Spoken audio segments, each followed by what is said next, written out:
This video was made possible by our generous supporters on Patreon. Check out patreon.com/NWR for all the details.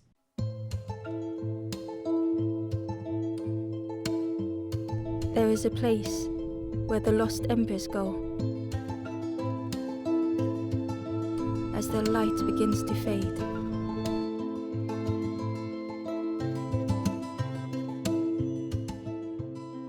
When picturing what No Man's Sky developer Hello Games might choose as their next title, I don't think any of us could have pegged The Last Campfire, a compact, mesmerizing, and story-focused puzzle-adventure game that stands in stark contrast to their previous work.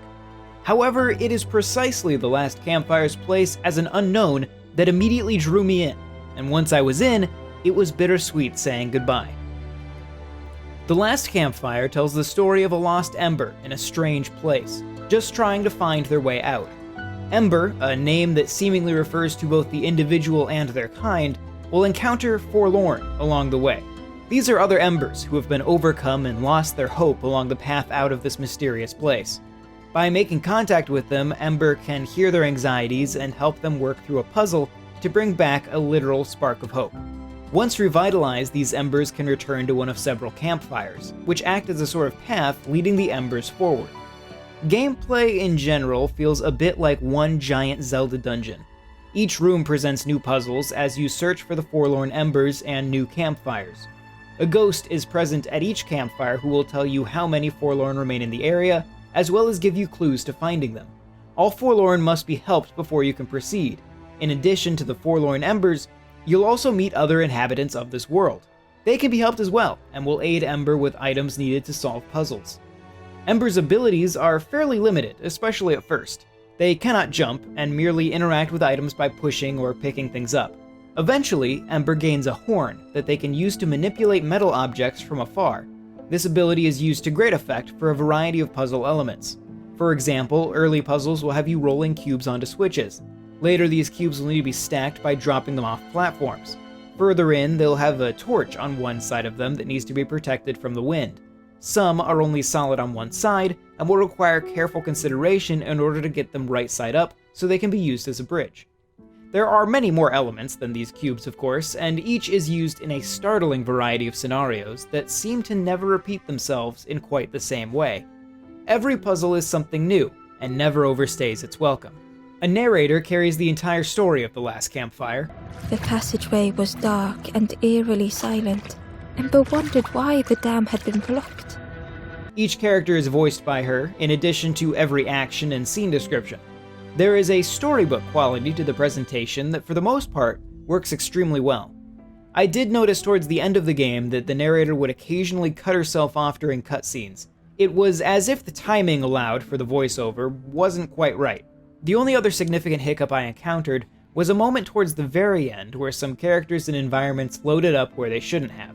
It didn't actually affect my gameplay at all, but it did cause some momentary confusion. The music is wonderful and varied and never gets repetitive. It knows exactly when to hang back and when to come to the forefront. Each area seems to have its own auditory theme as well, so I almost never heard the same piece twice. Visually, The Last Campfire holds up superbly on Switch. In handheld mode, it appears to run at the Switch's native 720p resolution and looks perfect. The resolution is similar when docked and holds up well enough depending on your TV size. There are definitely some minor performance issues throughout. Most of these are centered around interacting with the forlorn.